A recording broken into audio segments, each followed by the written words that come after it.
Di tengah redupnya cahaya harapan sepak bola kita setelah hasil mengecewakan di tahun 2025, muncul sebuah titik terang di ujung jalan. Harapan itu bernama John Herdman. Seorang juru taktik yang dikenal bukan hanya karena kecerdasannya di papan strategi, tapi juga karena ketelitiannya yang luar biasa terhadap detail terkecil. Herdman tidak datang dengan tangan kosong. Ia datang membawa visi untuk meruntuhkan dinding-dinding keterbatasan yang selama ini menahan timnas Indonesia. Ia adalah tipe pelatih yang tak butuh waktu lama untuk tenggelam dalam budaya kita, mempelajari karakter pemainnya satu persatu, dan merancang jembatan menuju impian yang selama ini dianggap mustahil. Banyak yang bertanya, apa yang membedakan Herdman dengan pelatih-pelatih sebelumnya? Jawabannya ada pada kata versatility atau serbaguna.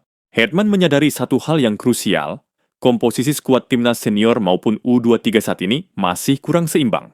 Solusinya? Ia tidak hanya mengandalkan nama besar. Sistem promosi dan degradasi akan dilakukan dengan sangat ketat.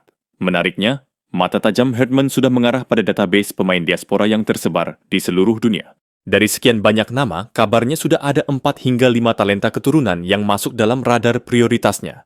Namun, ada satu syarat mutlak dari Herdman. Ia mencari pemain yang bisa bermain di banyak posisi. Mengapa? Karena ia ingin membangun sebuah tim yang tangguh terhadap badai cedera. Jika satu pemain tumbang, pemain lain bisa mengisi peran tersebut tanpa mengurangi kualitas permainan. Mari kita bedah siapa saja mereka.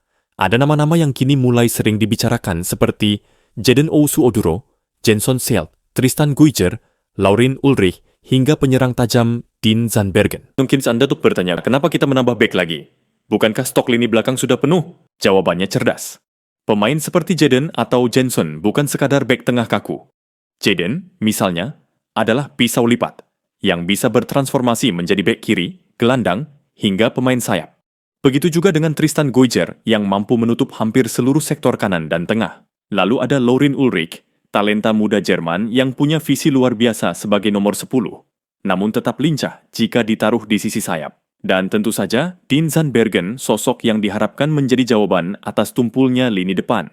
Ia bukan sekadar pencetak gol, tapi juga tembok yang bisa memantulkan bola dan membuka ruang bagi rekan-rekannya. Jika proses naturalisasi ini berhasil, level kualitas timnas Garuda bukan lagi sekadar naik satu anak tangga, melainkan melompat ke level yang berbeda. Namun, di balik perburuan pemain baru, satu nama lama kembali mencuat, Elkan Bagot.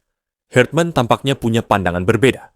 Meski banyak polemik di masa lalu, Herdman melihat Elkan sebagai fondasi yang masih sangat layak diberi kesempatan. Banyak yang skeptis karena Elkan bermain di kasta ketiga Liga Inggris, tapi jangan salah. Level kompetitif di sana sangat tinggi, bahkan sering disandingkan dengan intensitas liga-liga besar di Asia Barat.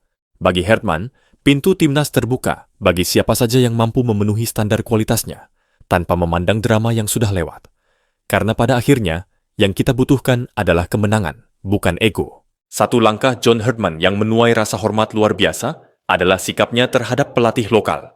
Berbeda dengan beberapa pelatih asing sebelumnya yang membawa rombongan asistennya sendiri, dalam jumlah besar, Herdman justru ingin didampingi oleh talenta lokal Indonesia. Ia hanya membawa maksimal 3 asisten asing. Selebihnya, ia meminta PSSI menyodorkan nama-nama pelatih muda potensial Indonesia untuk ia wawancarai langsung. Herdman ingin ada transfer ilmu. Ia ingin meninggalkan warisan pengetahuan bagi para pelatih kita, agar ketika masa tugasnya usai, sepak bola Indonesia sudah memiliki fondasi kepelatihan yang lebih kuat.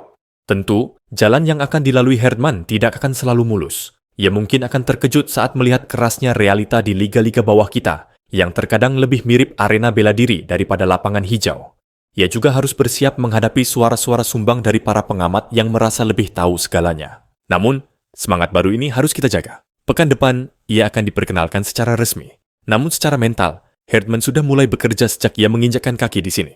Darah dan air mata akan menjadi saksi dari mimpi-mimpi yang mulai kita bangun kembali. Jika kesempatan tidak datang, maka kita yang akan menciptakannya. Jika tembok itu terlalu tinggi, kita akan meruntuhkannya bersama-sama. Selamat bertugas, John Herdman. Mari bawa Garuda terbang lebih tinggi, melampaui batas langit yang kita bayangkan. Terus dukung timnas, tetap semangat, dan mari kita nantikan perubahan besar ini. Kita Garuda!